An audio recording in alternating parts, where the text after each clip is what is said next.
नमस्कार.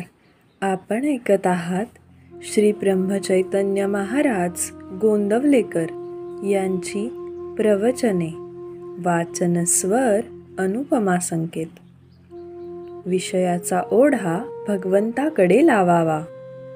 प्रपंचात ज्याला विश्वास म्हणतात त्यालाच परमार्थात श्रद्धा म्हणतात. उणीव हेच प्रपंचाचे रूप असल्यामुळे तो पूर्ण झाला असे कधीच होणार नाही. समाधान हा मात्र पूर्णत्वाचा स्वभाव आहे.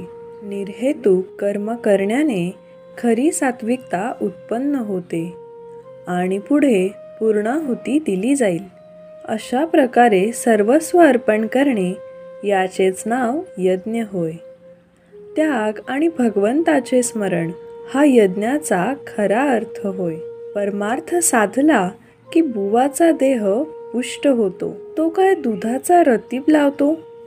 छे, भगवंताच्या आनंदाने त्याचा देह भरलेला असतो.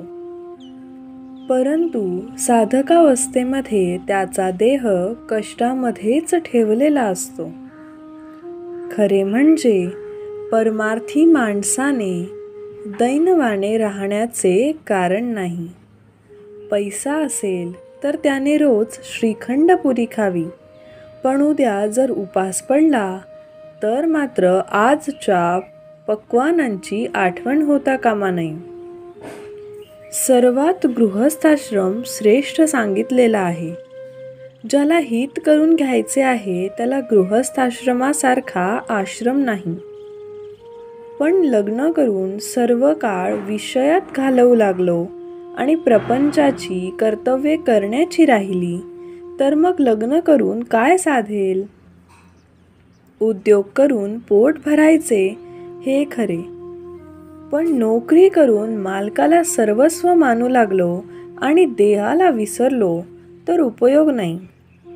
देवाला स्मरूनच नोकरी करावी. गृहस्थाश्रमात देव भेटणार नाही असे जो म्हणेल त्याचे खरे मानू नये. देव भेटेल याची खात्री बाळगावी. आपला भार सर्वस्वी भगवंतावर टाकावा. संकट आनंद दोन्ही भगवंताला सांगावीत.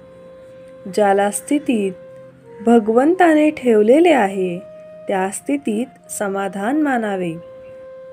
अर्पण बुद्धीने सर्व कर्म करावीत. ज्यात माझे मन मला खात नाही ते काम चांगले असे समजावे.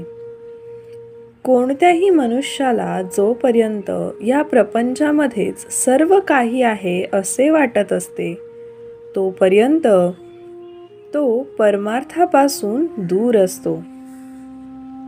वाईट लोक समाधानात दिसतात, पण खरे ते तसे नसतात.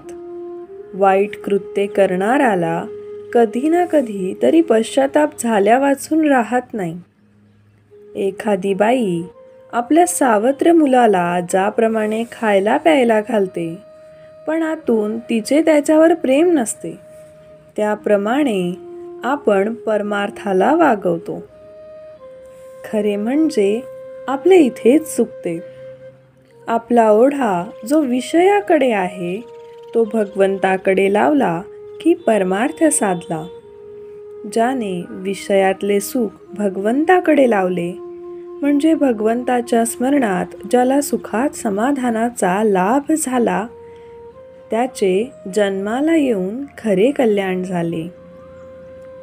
प्रपंचात जी आपली चिकाटी आहे तिच्या 1/4 चिकाटी जरी भगवंतासाठी आपण धरली तरी आपले काम भागेल.